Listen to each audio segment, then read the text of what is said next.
Amelia Harris, and I am going to be presenting my, oh, here we go. I'm going to be presenting my uh, PHS 819 MHA practicum experience. I did my practicum at Wesley Medical Center in the quality department.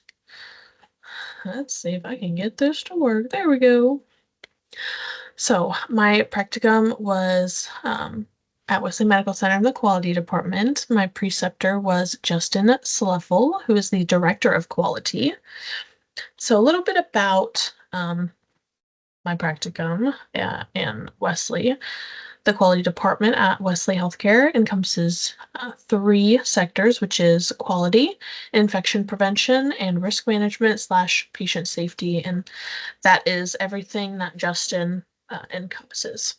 So during my practicum, he had me focus more on the quality sector of things, which is the quality improvement, processes, performance improvement, things like that. And a little bit about why I chose to do my practicum at Wesley. It's because I had connections there. I had previously worked there for 3 years in the past before my current role now at a different company. But I had, when I was in my undergrad, I'd spoken to one of the administrative department heads and told them about my practicum, and they had already knew that I was getting ready for it, so it was an easy in and just a way to get my foot in the door. A little bit about Wesley Medical Center as a whole.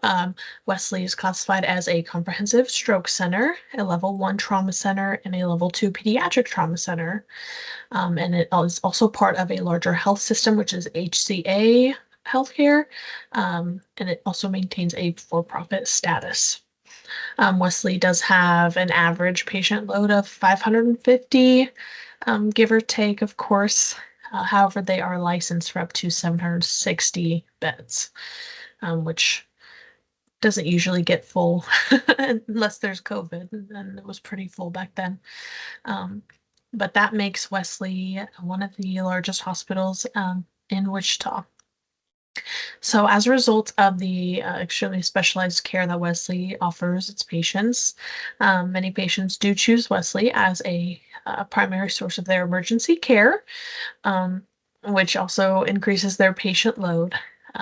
They even fly in from all over just because of how big and specialized Wesley is.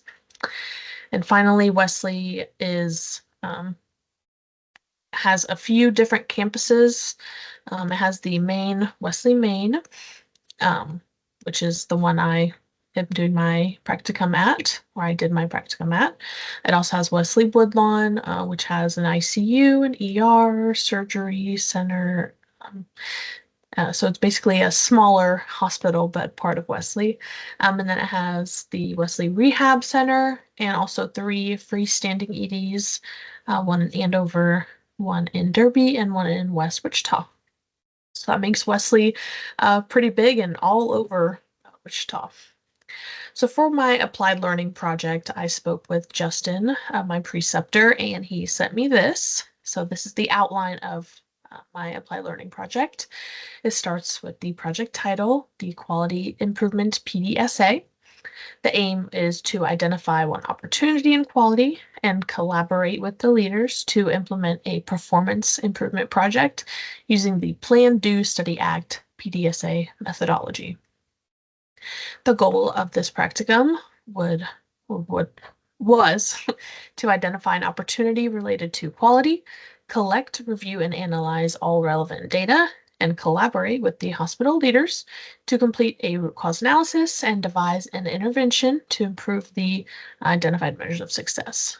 The results would then be brought and demonstrated to leaders as the success of the project. The timeline was in month 1, which would be January, to review the PDSA methodology, review relevant measures, and work with quality and hospital leaders to identify areas of opportunity. Month 2, which would be February, was determine the project's focus, collecting baseline data and completing a root cause analysis. And then in month 3, which would be March, would be collaborate with quality and hospital leaders to implement the intervention. And finally, month 4, April, would be collecting post-intervention data, interpreting results, and presenting the summary to stakeholders. So for my intended applied learning project, and we'll learn what intended means here in a minute, I was tasked with focusing on the newly opened Wesley Rehab Center, which opened in October of 2024. So the purpose of the project stemmed from one patient safety event, which included an inpatient patient of Wesley Rehab was transferred to the Wesley Main Emergency Department, which is a block away from the rehab, but still important. So they were transferred to the emergency department for, various medical issues, and the emergency department staff was communicating with the rehab staff about the patient's status. And the last thing that was communicated from the ER to the rehab at, let's say, around 9 o'clock that night was that the patient was going to be staying overnight for observation and then be transferred back to the rehab the next morning.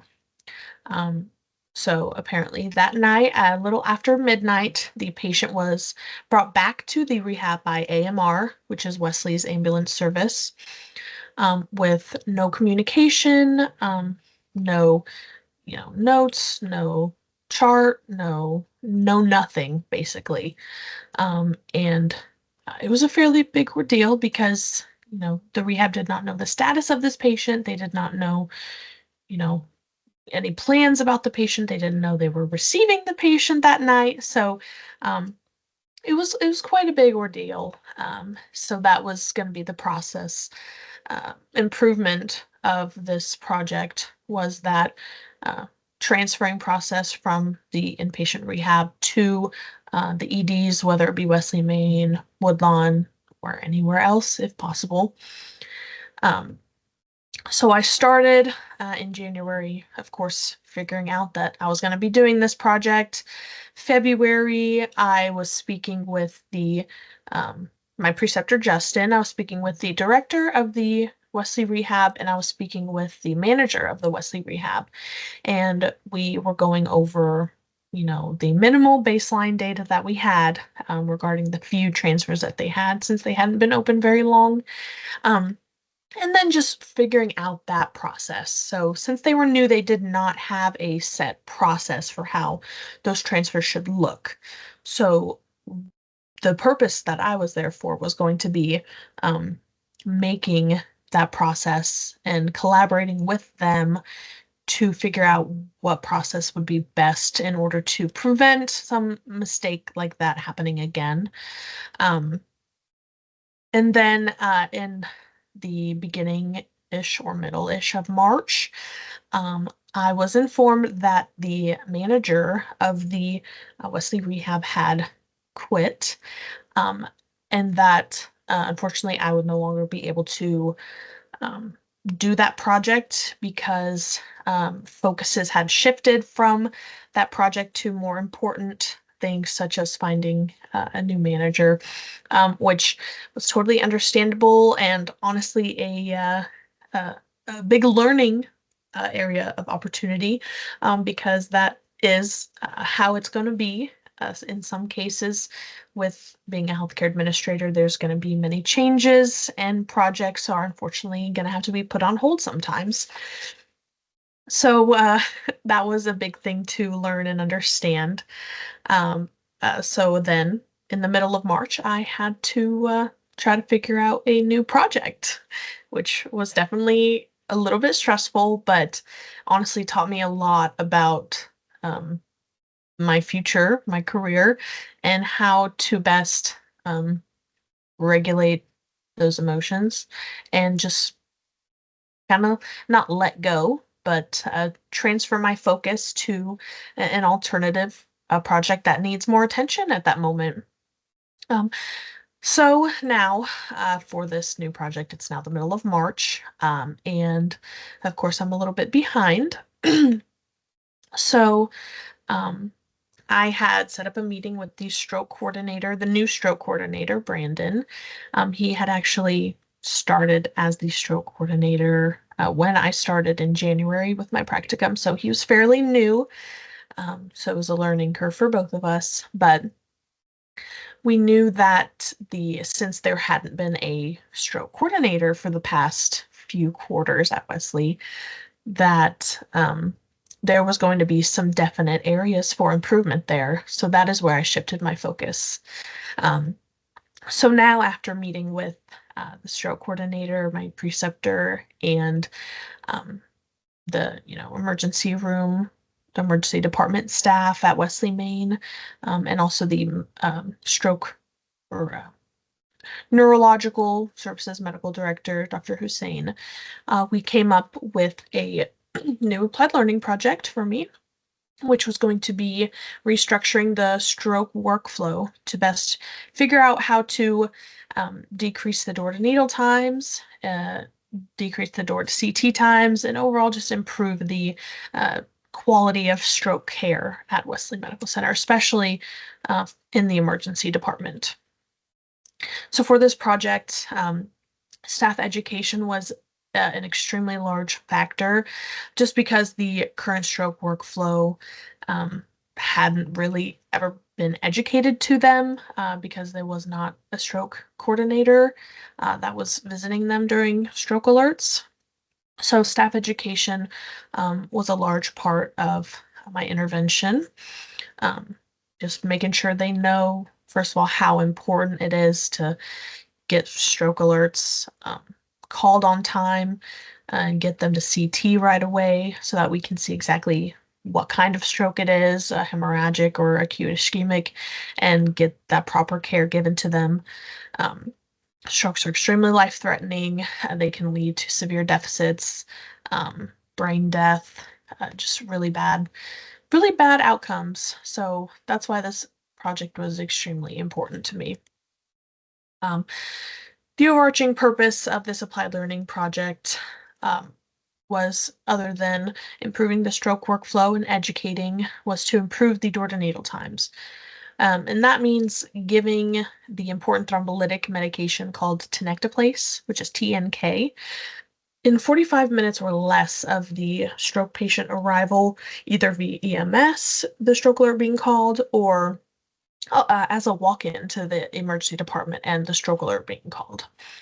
Um, Per Wesley Healthcare standards, TNK should be given less than 45 minutes of the stroke alert being called. I believe CMS guidelines say maybe 50 to 60 minutes. I'm not exactly sure right now, but it's something in that. I know Wesley is a bit more stringent on those. And then, of course, the CT scan times. They needed to be improved as well. So Wesley has a goal of 10 minutes or less from the time the stroke alert is called to getting the patient to CT and getting the CT scan in red. And then I have a little quote from a scholarly article here, just about strokes and how important it is to have the proper processes and the proper door to needle times. Um, and TNK, the reason for that is it takes much less time to prepare than Alteplase, which is the counterpart. Therefore, it has proven in this article, it also does explain as well that TNK has proven better outcomes for stroke patients just because of how fast it can be given and how fast it should be given in order to, prevent extreme neurological deficits and brain damage. And that was the overarching purpose for my applied learning project as well, was to get TNK given hopefully before 45 minutes and prevent the fallouts, which is they call it the fallouts, the TNK not given within 45 minutes. That's a fallout. And we were having quite a lot of those. So my hope was to fix those. So now the process of this applied learning project was to collect the current data from Wesley Healthcare's quality dashboard regarding the current median door to CT times and the TNK compliance percentages. This was actually extremely easy to do because of these quality dashboards. The metrics on there and the data that they collect is absolutely astonishing. There are loads and loads of data. So that was fairly easy to collect, so that didn't take very long at all.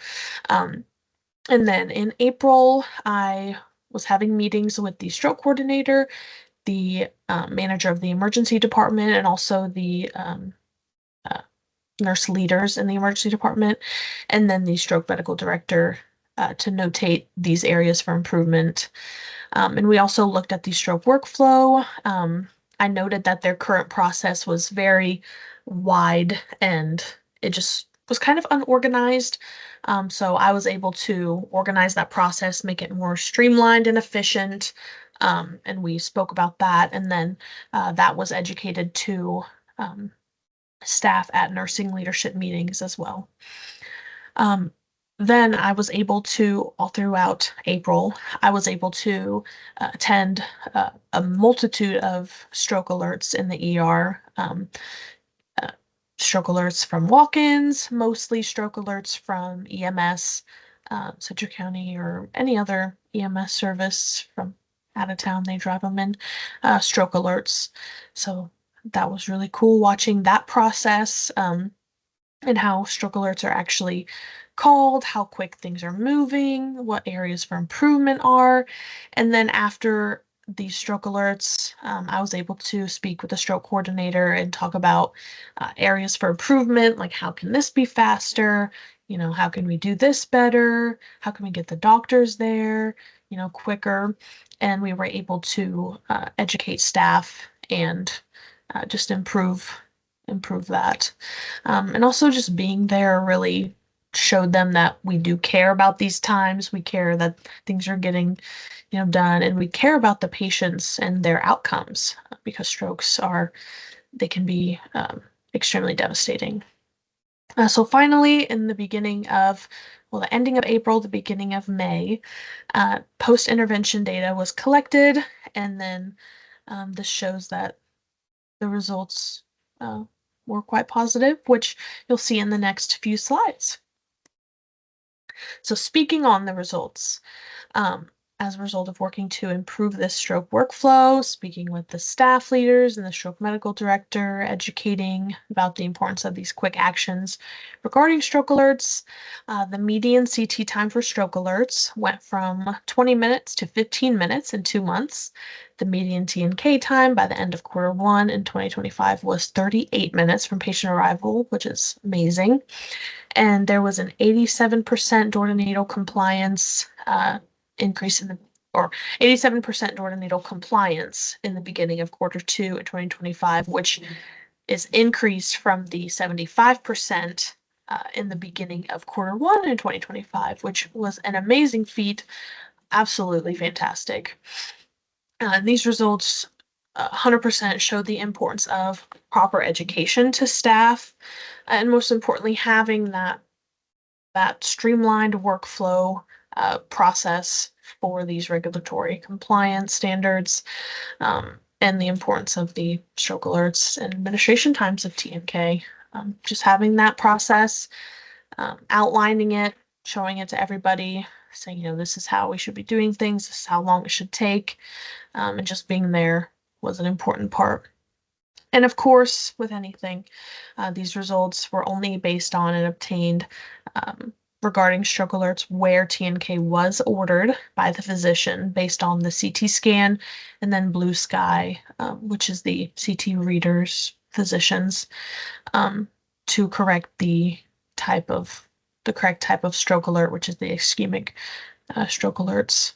And of course, I'm not the stroke medical director, so anything that those doctors saw and they said TNK needs to be given, that's what these results are focused on.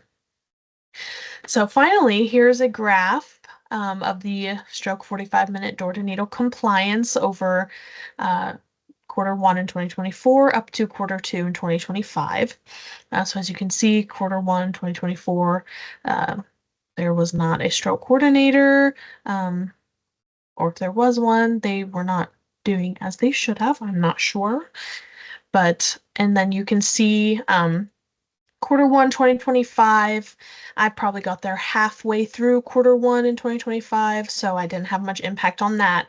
However, the beginning of Q2 in 2025 went up to 87% compliance, which absolutely amazing. It's above the 80% compliance marker that you see there, so that's an amazing feat.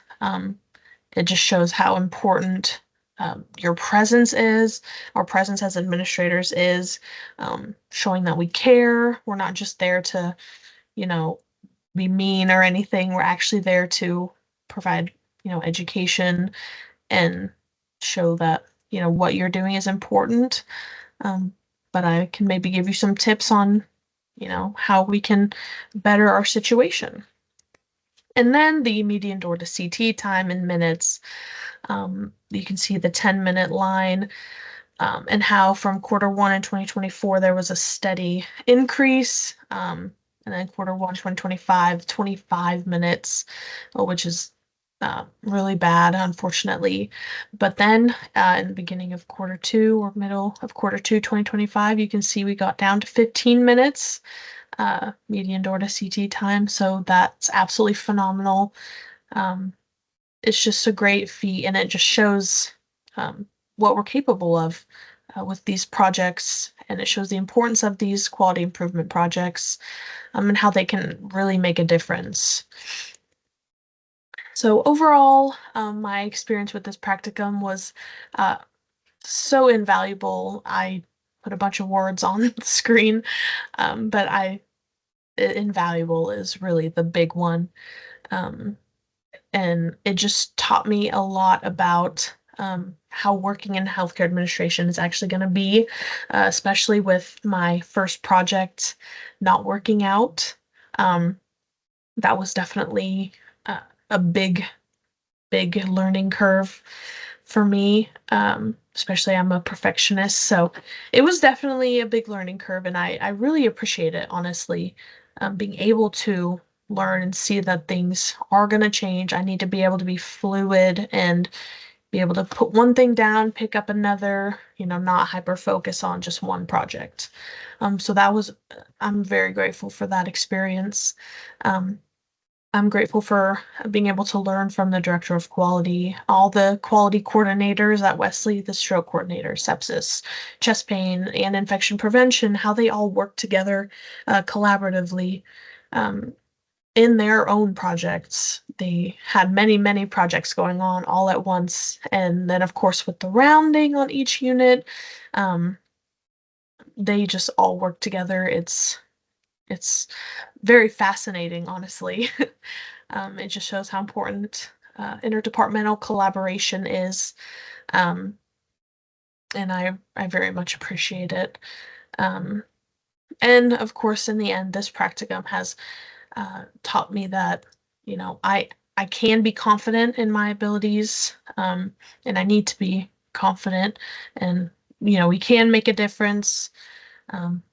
We just have to keep chugging along, um, you know, keep educating, keep working together, keep showing up, So I feel that with this practicum experience, I feel more confident that I'll be able to properly communicate and do these projects, strategic planning, systems thinking, all of these things to complete an amazing and successful project in the future, or many projects in the future. So I'm very happy, and I'm grateful for this experience.